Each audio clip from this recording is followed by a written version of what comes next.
Hello tipsters and tricksters, welcome back to my channel and welcome to another vintage tips and tricks video. Today I'm going to be doing the next installment of the vintage lingerie series, the 1940s. So without further ado, let's get into it.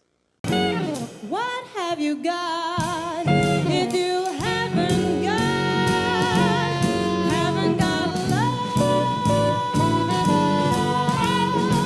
You may have seen my previous video, which was the getting dressed in the 1930s video that I will link up above. But if you're new to my channel, my name is B. I'm a vintage glamour enthusiast and musician. I make vintage beauty and style videos with a little bit of sustainability, veganism, and lifestyle thrown in for good measure. So if that sounds like your jam, don't forget to click the subscribe button and the notification bell so you know my videos come out. And if you want, you can check out the 1930s one first. It doesn't really matter, you can go and check it out later, but it's linked up above if you want to see. With the onset of World War II, the 1940s saw a drastic change in the design of women's lingerie. Rubber and steel, previously used in 1930s undergarments, was needed in the war effort, and the new active lifestyle of the 1940s woman required that undergarments be more flexible and comfortable. Tap pants were still worn, but briefs were just as popular, along with a bra, sometimes a long line one like the one that I'm wearing, and a pull-on girdle. New stretch materials pulled everything in and created a smooth silhouette that was more about flexibility and the smoothing out of lumps and bumps than it was about constricting the body. And unlike today's brasiers, the bras of the 1940s were designed to lift and separate the breasts. It was very common to wear a slip underneath your dress or over your lingerie.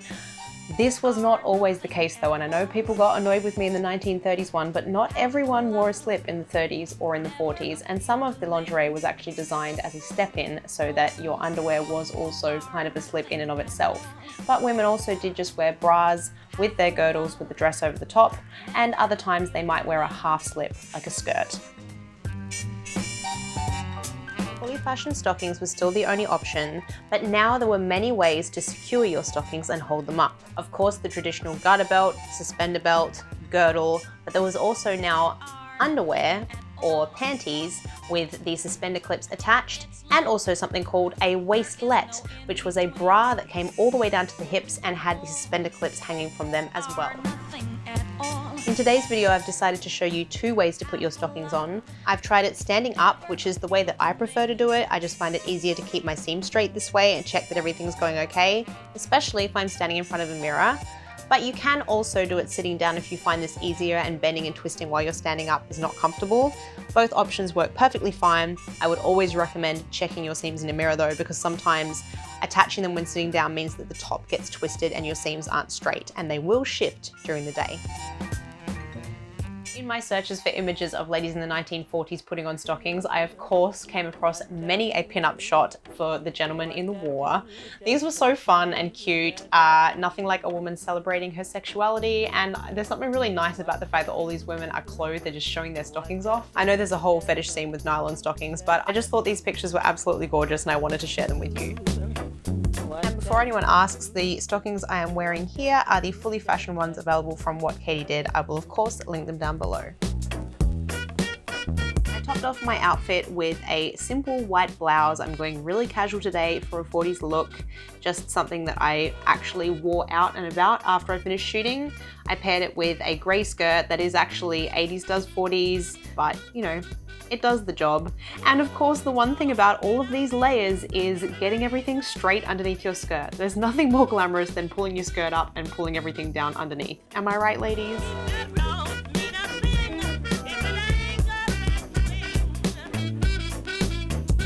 I think it's quite a cute outfit despite being very simple, but you can always pair it with a fabulous pair of shoes. I chose these chartreuse green wedges. I love the ankle strap on these because they are slightly higher, which to me is a very 40s thing. I find a lot of repro brands get this wrong, but I love this pair, and being a wedge, they are very comfortable. So here we go, this is the outfit, but something is definitely missing. My woolen ski jacket from Scarlet Range Vintage, none other than, of course, this is the problem with living on a property where there is a vintage dealer and a studio full of vintage just waiting for me. I would definitely have to say that compared to the 1930s garments, that this was way more comfortable. I know the pieces that I am wearing in this video, the actual lingerie itself, is either vintage or a reproduction line that is no longer available, but I will of course link a bunch of what Katie did items that are just as suitable for the 40s down below. So that's the video, guys. I hope you liked it. If you did, don't forget to give it a thumbs up, subscribe, and comment down below. Let me know what you thought of the video and any suggestions for future videos. You can always check out my Patreon. It is linked down below. Here are some of the videos that I share as Patreon exclusives. There's also the curated vintage finds, which are links that I share every week to vintage finds for sale across the internet. You can always come and follow me on my Instagram if you want to. Otherwise, I will see you in the next video. Bye.